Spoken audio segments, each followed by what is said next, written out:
Hej på er! Idag ska jag visa er hur man bakar kladdkaka och dela med mig av alla mina bästa tips och tricks för hur man lyckas med den perfekta konsistensen.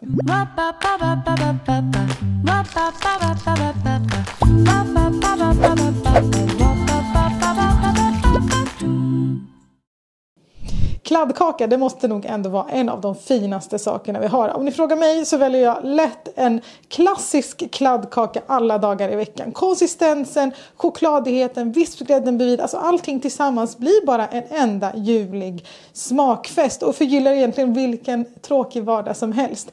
Och att baka kladdkaka är egentligen en väldigt enkel procedur. Men håller man inte tungan rätt i mun så står man där med en torr och tråkig kladdkaka. Men efter den här videon är jag säker på att du aldrig kommer att behöva uppleva en torr och tråkig kladdkaka igen. Utan nu, från och med idag, är det kladdiga kladdkakor som gäller för alla där ute. Bara följ mina tips, följ mitt recept så klarar ni er. Det jag kommer att börja med är inte själva smeten, utan det är formen. Jag fodrar alltid min springform. För att det blir lättare att helt enkelt bara flytta över den på ett finare fat. Det är lättare att skära upp bitar utan att det liksom blir en enda röra. Sen så skyddar man faktiskt också sin springform om man gör det. För om ni kan se här så har jag en gång i tiden inte använt bakplåtspapper. Och då blev det en liten skråma, jättesynd. Men jag har lärt mig av mitt misstag. Och det jag börjar med är att knäppa fast ett bakplåtspapper i botten på formen. Sådär.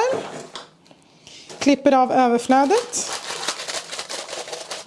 Sen tar jag lite av smöret som jag kommer att använda till själva kladdkakan. Antingen så smälter du först eller så bara liksom penslar du ut det så här längs med formens kant. Det går också bra att göra det med hushållspapper, att man håller med det istället. Eller med handen om du har tvättat dem noga. Det här kommer att fungera som ett klister för det bakplåtspapper som man fäster runt om. För det är inte bara botten vi vill lossa, det är även kanterna. Det värsta som finns är när man precis ska klicka ur sin kaka, ur springformen och sen delar den sig på mitten för att det satt fast.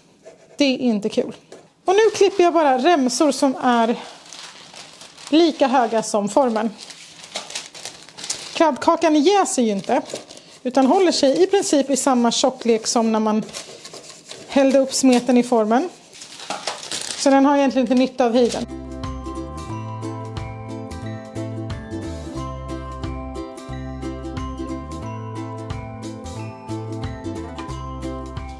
Sådär, nu är min springform redo för att ta emot lite härlig kladdkakesmet. Och det man behöver till själva kladdkakesmeten är ägg, vetemjöl, vaniljsocker, kakao, smör, salt, strösocker och brunt farinsocker. Och om vi nu ska prata klassisk kladdkaka så innehåller väl egentligen inte det klassiska ursprungsreceptet något farinsocker.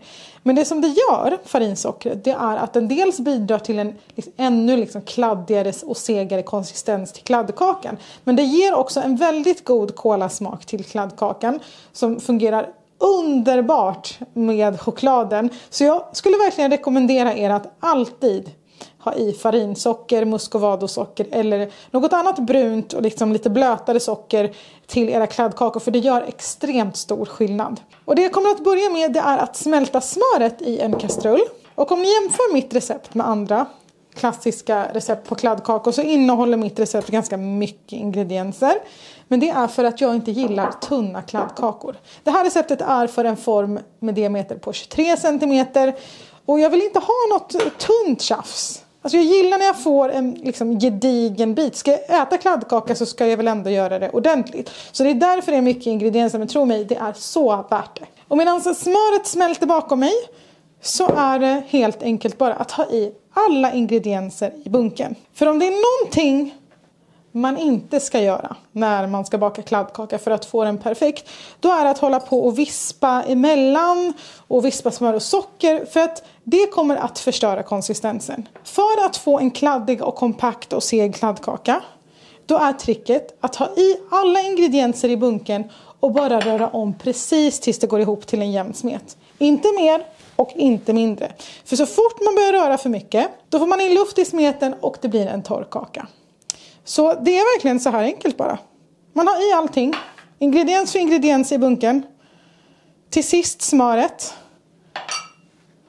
Och så bara rör man ihop till en härlig och jämn kladdkakesmet.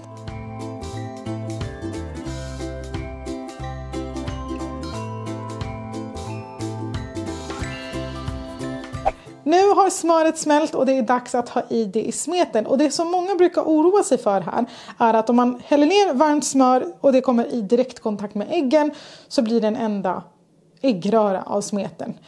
Men värmer man smöret på medelvärme så som jag har gjort här och täcker äggen med några andra ingredienser såsom vetemjöl eller kakao, då blir det en liten marginal som gör att det aldrig blir äggröra. För skulle man ha helt avsvalnat smör här i kastrullen och häller ner det i smeten, då kommer sockerkristallerna aldrig att smälta. Och då får man en kladdkaka med sånt här sockerknaster som typ är bland det äckligaste jag vet. Så det är en liten kompromiss man får göra.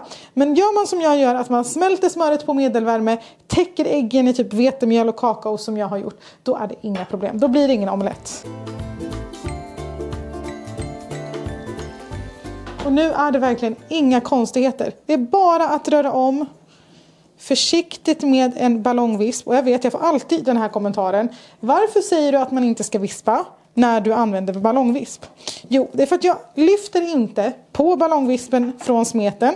Så det blir ingen luft. Men ballongvisp är betydligt bättre att blanda med än till exempel slickepott eller träslev. För mellanrummen mellan de här metalltrådarna gör att ingredienserna verkligen får en jämn blandning. För när man rör så här lite som man gör med mina kladdkakor, då finns det en tendens att det blir klumpar om man använder fel verktyg. Så ja, du ska använda ballongvisp, men inte för att vispa utan för att röra om.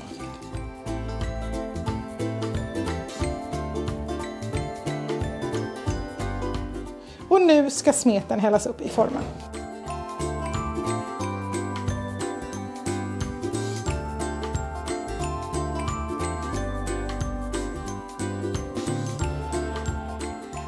Nu har smeten tagit plats i formen och det som återstår är gräddningen. Men det är också en av de svåraste momenten. För även om jag säger att kladdkakan ska gräddas på 175 grader över- och undervärme i ungefär 25-30 minuter, så beter sig alla ugnar olika. Och det har stor betydelse för hur kladdkakans konsistens blir. Det är superviktigt att du lär känna din ugn. Det kommer att ta några kladdkakor innan du liksom sätter din ugnstid. Men en bra riktlinje att gå efter, det är att kladdkakan ska vara gräddad längs med kanterna och lite wobblig i mitten. Jag ska visa vad jag menar med det så fort den har gräddats. Så nu är det bara in i ugnen, 175 grader, över- och undervärme i ungefär 25-30 minuter.